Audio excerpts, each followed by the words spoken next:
కోడూరులో కురిసిన భారీ వర్షాలకు గుంజ నీరు ఉధృతంగా ప్రవహిస్తుంది. శుక్రవారం కూడా చేర్రెముక్క రూపానందరెడ్డి వరద ప్రభావిత ప్రాంతాలను పరిశీలించారు.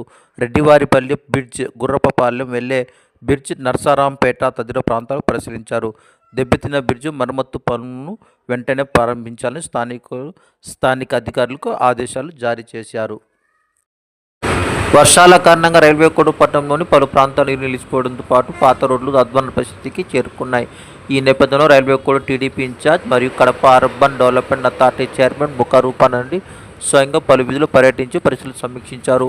పర్యటనలో ఆయన ప్రజలతో, షాప్ యజమానులతో మాట్లాడి ఎక్కడెక్కడ నీరు నిలుస్తుందో, డ్రైనేజ్ వ్యవస్థ ఎక్కడ డ్యామేజ్ అయిందో అడిగి తెలుసుకున్నారు. అదేవిధంగా పాత రోడ్లు పూర్తి దెబ్బతిన్న ప్రాంతాలను కూడా పరిశీలించారు. వర్షాలలో ఏ రోడ్లు ప్రమాదంగా మారాయో వివరాలు సేకరించారు. ఈ సందర్భంగా బుక్కా రూపానందరెడ్డి మాట్లాడుతూ, ప్రజలు ఇబ్బందులు పడేందుకు తక్షణ చర్యలు తీసుకుంటాం. ఎక్కడైనా నీరు నిలిచిన వెంటనే పంపులు ఏర్పాటు చేసి నీరు తొలగించాలి.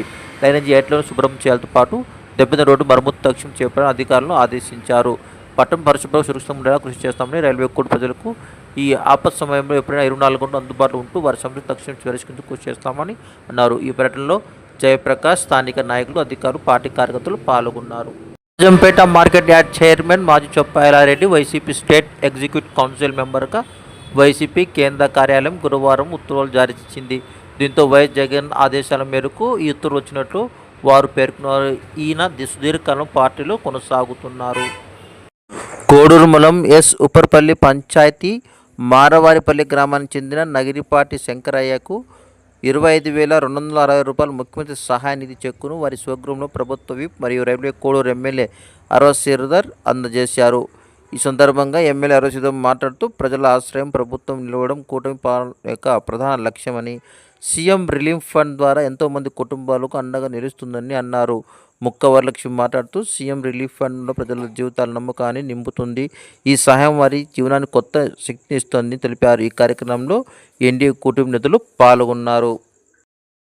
వీరబల్లి మండలం ఊట్లకుంట వద్ద వెంకటరమణ అనే రైతు తన పొలంలో ఏర్పాటు చేసిన గుడిసె అర్ధరాత్రి పిడుగుపడింది. దీంతో గుడిసె దగ్ధమైంది. గుడిసెలో నిల్వ ఉన్న వ్యవసాయ పరికరాలు, ఎరువులు అగ్నికి ఆహుతి అయ్యాయి. భారీ వర్షం కురుస్తూ ఉండడంతో రైతు వెంకటరమణ పొలం నుంచి ఇంటికి వెళ్ళిన కాసేపటికి గుడిసెపై పిడుగుపడిందని చెప్పాడు. పిడుగుపడిన సమయంలో ఎవరు లేకపోవడంతో ప్రాణాపాయం తప్పిందన్నారు. కూటమి వల్ల విశాఖకు గూగుల్ వస్తే ప్రపంచం చర్చించుకుంటుంది. ఏపీలో జరుగుతున్న అభివృద్ధిని చూడలేక జగన్ డైవర్షన్ చేస్తున్నారని బీజేపీ రాష్ట్ర ప్రధాన కార్యదర్శి నాగోతు రమేష్ నాయుడు అన్నారు. తమ హయాంలో ఆదాని డేటా సెంటర్ రావడం వల్లనే నేడు గూగుల్ వచ్చిందని జగన్ వ్యాఖ్యలపై నాగోతు స్పందించారు. కూటమి జగన్ విష ప్రచారం చేస్తున్నారని అన్నారు. వైద్య కళాశాలపై తప్పుడు ప్రచారాన్ని తిప్పికొడతామని పేర్కొన్నారు.